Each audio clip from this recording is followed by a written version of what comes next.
big story. And they're not the little, right? They're not the little, right?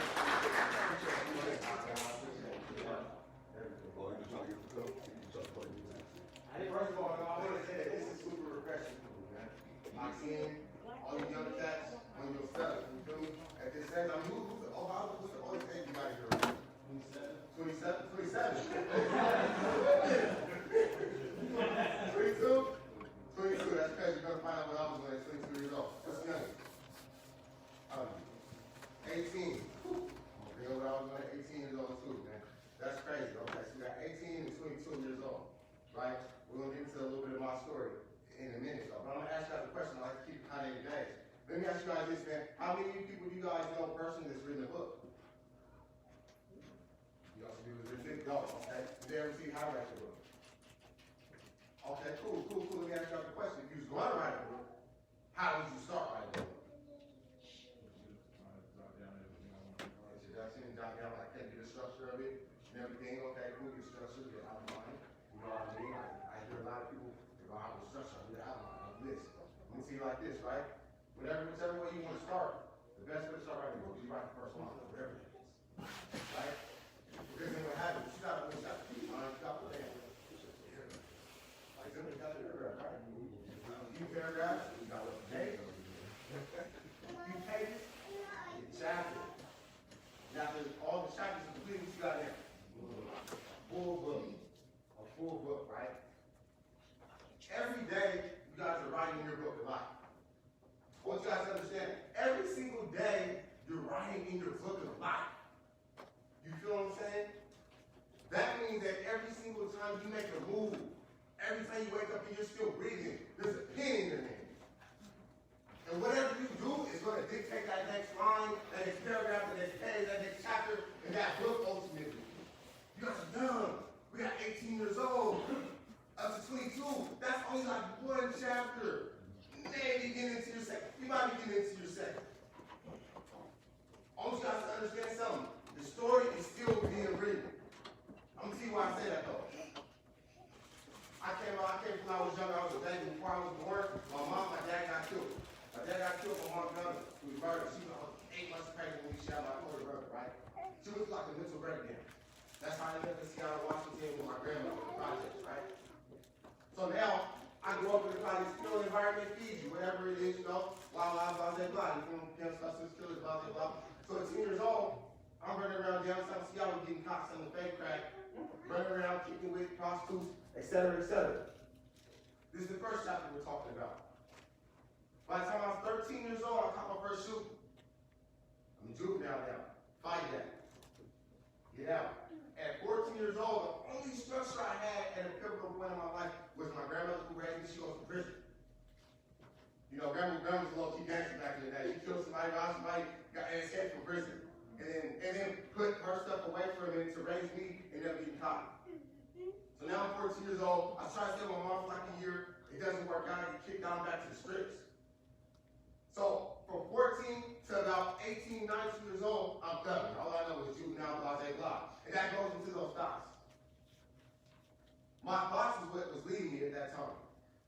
The toxic people I was around was what was leading me at that time. The toxic thoughts I was having was leading me at that time. Because I know you guys probably all know, you know, your thoughts turn to words, your words turn to actions, your actions turn to habits, your habits becomes who? Come on, talk to me, dog. Talk to me. So let me tell you what I was doing at 19 years old. I had a little girl on the way, but I'm on my way to prison for the first time. Multiple robberies, going on a robbery spree, trying to lie to myself it was for my daughter. Yeah, right, that was for me. And the little homies. In my mind, my twisted, sick mind, my twisted, sick mentality, my little girl was going to be the first young lady from my block. That's all I thought. I used to bring around, get 2 homies on the hood. She see me with bangers and all kinds of stuff. That was my sick, twisted thought. So I go to prison, get out, and I'm like, okay, I got it now. No trip, I got it. You feel me? I'm not getting out, going down to college for a little bit, over to Denver for some business, and I'm like, okay, it's cool. You feel me? I got this. You know what I mean? But I got to deal with that. You feel me? Because I was going to college a little bit, man. I like to deal with that one, so I'm going to keep it with the homie after I leave school. You feel me? I'm not going to drink a little bit after I leave school. Oh, you got a banger? That's cool. I'm not even tripping. You feel me? You can do that. I'm not doing that like that, right? But you know what happened with association eventually? It starts eating you, bro. You become who you're around. You become who you're around. That's what's going to happen. Let's not kid it, man. That's why it's so powerful that you guys got each other right now. Because you guys have to hold each other accountable. That's why it's so powerful you guys got strong coaches and people that help you. Because they have to hold you accountable. Because if you straight eating a little bit this way, I guarantee you somebody can snatch your ass in that water because there's sharks in it. But let's keep on the story, right? Let's leave the first chapter. The first one I went to prison. So we're starting the second chapter. I'm doing that. You know, I got a little school going on. You feel me? I'm working a little bit. But I got to step out here and there. You feel me? So one night what happens, I step out with my body. We celebrate. We about to go to electrician meeting. You feel me? So we're like, okay, cool. You know, we all do something cool, you know? We go out with our little girlfriend. I don't know, girlfriend at the time, you know? I ain't get girlfriend in a while, you know what I mean? I felt it, you know? She was bringing stuff down, you know, feelings, you know? I'm like, oh, you know? She's like, you feel good. What happens next? That's about it. You know? And you know, I'm 22 years old at this time, right? Like I said, he got his girlfriend coming in. We come out here to Tacoma. You know what I mean? Mine's up from Seattle. I don't know, you know the history between Seattle and Tacoma at times, you feel me? So I come out here, we're feeling it. You know, I'm not the best, that's fine. I'm going to have a couple drinks, you feel me? So I'm sitting there doing my little gigging and everything and whatnot, and people start asking me questions, where you from? At that point in time, I thought it was okay because I was living without no going to school that I wouldn't react the way that it was. But my thoughts had me ashamed of. So when he asked me where I'm from, he first engaged me. Initially, I'm not gonna lie, I was like, bro, look, I'm from Seattle, but such, you know, let's leave that alone. I thought I was giving him a pass at that time, right? Then he asked me again. My first instinct kicks in. That hanger came right back out. Okay, what's up? He said about all I was having. He said something back, I fire on him, we get the squad in the club. We go outside, he said against somebody that's, you know, in the car, and I come out, bang, bang, bang, bang, bang. Shoot up the whole group. We get bad in here. Hell no, I moved to Tacoma, got car across the street with 2 guns in the car. I got booked that night at 22 years old, facing 8 assault in the first degree, a drive-by shooting, and a lawful possession of a firearm. Mine just got for murder possession. Mine just got for multiple robberies. Mine was juvenile physical robberies. And what happened was the prosecutor came to me and slid the thing under my door. Well, he gave somebody to sign on the door and said, listen, man, I don't know who you thought. Pretty much, he said just like this. He said, I don't know what you thought. Coming up out here like you was going to come my chair and torture me, do something. But here's 25 years. You can take this 25 years and go away for a while. Or you can go to trial and get life. No. That's crazy, bro. So at that point, at 22 years old, I can either take a deal for what it is I'm going to buy, or I can go get the rest of my damn life in prison. I ain't even lived life yet, bro. I went to the Child Queen in Las Vegas, and that was some legal stuff. I ain't went nowhere. I ain't did nothing. I ain't trying to play sports. I ain't did nothing for my life yet. Let me tell you what hit me dearly. And I need to add the fact I had a son on the way. He was a month after I was in there. But let me tell you what really sparked me to thinking, right? And this is going to be the catalyst for my next chapter that I'm in right now. My daughter came to visit me. Mind you, I told you I was in prison before. She was like 2 years old. She used to come and visit me. She came this time with her mom. And she's like, Daddy, when are you coming home? I don't know when I was coming home, but I was like, I was like, I don't know, baby, but I'm going to tell you this. Daddy's going to come home. It's like, okay, all right, Dad. It's going to be Monday, Tuesday, Wednesday, Thursday, Friday, Saturday. No. So fine, her baby, listen. I don't know when Dad's coming home, but I promise you, I'm going to find a way to come home. She took that. This is what she said to me. This broke my heart. And none of you guys are at the point where you don't have to necessarily worry about it at the time because you're making the right move. But if you stray a little bit, you may find yourself in this position. This is what this little girl said to me. She said, well, Daddy, you've been in jail before, right? I said, yeah, I did. And she said, so what makes you think if you come home, you're not going to go back again? That was my daughter, man, at 3 years old. Broke my heart. And at that point in time, I said, look, dog, this is something you got to do. You got to change something, man. This ain't working. Clearly, I'm not getting being mad because you get caught. You feel me? So let's try being good. So what I did was, I went and I did one of the riskiest things I ever did in my life. People would have considered I was cool. I fired my attorney. And I said, look, man, I feel like I'm going to care about my life whether you don't care about my life. So what I'm going to do is I'm going to step in this space and I'm going to hold it down myself. I ain't never been to trial. I ain't been to book in years. I've been a special ed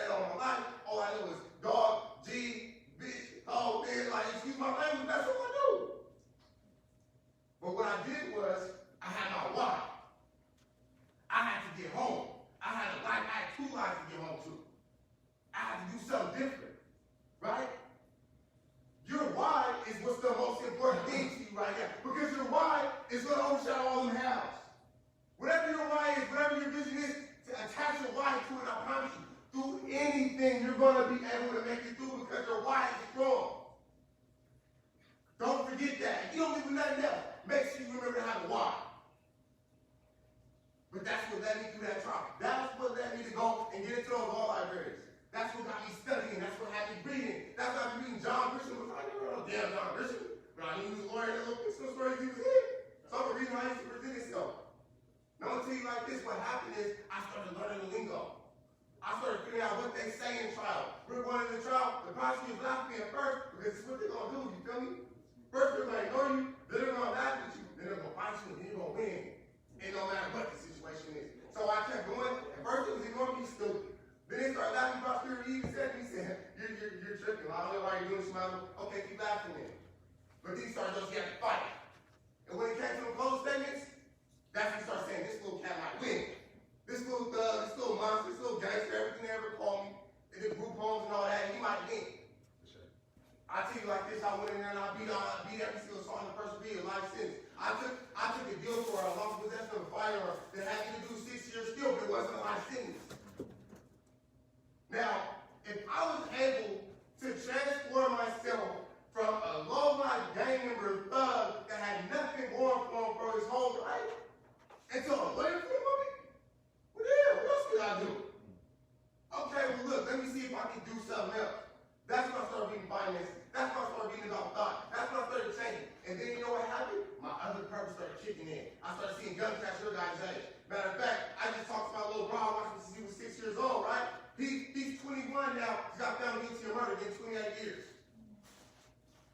My other little brother is 16 years old. No, he's 17, about to be 18. You feel me? He caught multiple robberies in an investigation for a murder, but the robberies alone, he's looking at 15 years trying to hurt his adult. And if the murder comes down the pipe, he's gone. So I want you guys to understand the depths of another life if you take the wrong. If you just even switch a little bit, because you're on a good path right now. I'm going to let you know that. But you're only a choice away. Forget that. You're only a thought away from making the wrong decision. They can take everything away from you, bro. I want you guys to know that. So all I did was in prison was find young cats that was not all the way there, but had opportunity that I seen that potential in to go. Because all you guys know, like my brother Sean Bucky says, is untapped potential. For real. No matter where you go, if you decide to play basketball for the rest of your life, or you decide to be an evangelist, a business, whatever it is, you're untapped potential. There's something inside of every single one of you guys. And I see it. I'm not going to bullshit with you. I see it like, oh, come on, man, you got to step it up. No, I'm not going to bullshit. You guys have something in you right now. But I mean, no soft step on with my tears guys, and I see you guys over here smiling to your bang. Because I'm like, okay, they going to do it. You feel me? Every single one of them guys going to do it. Even Swag Master right here. I'm going to too, right? Nah, but real talk though, fam. Doubling back to what it says, I was released, I wrote a book. Now everybody's like, bro, you wrote a book, so I want to see what I can do. That's what life is about. Let's keep testing about and see how far we can push ourselves. Past our limits. Okay, cool. I started a business. Speaking and consulting. Well, damn, let's see if I can do that. You feel what I'm saying? Let's see what else. There's many more stuff that I'm working on doing, and I'm pushing for. Me and my daughter got the connection again. It's fine.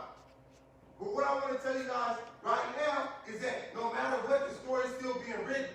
Understand this. I don't care if you guys lose in a basketball game or have the worst season of your life, the story's still being written. You guys can go off on the off here, instead of keeping you go back and training. You can go to, hey, my piece of drill. We had a bad season, but you got to be humble like that. We got a season like this, so get me off. You feel me? That's what Kobe did. You feel me? What's LeBron doing? He's always in the gym. You feel me? When he probably go to the gym. So understand the story's still being written. If you make a mistake, and I want you to understand this, there's going to be mistakes you're going to make, but even if you make a mistake, you remember anything, remember that the story's still being written. As long as you're breathing, as long as you wake up in the morning, you have that pen in your hand. And the story's still going to be written, man. Don't give up, keep pushing, bro. That's all I got to say. It's much love, everybody.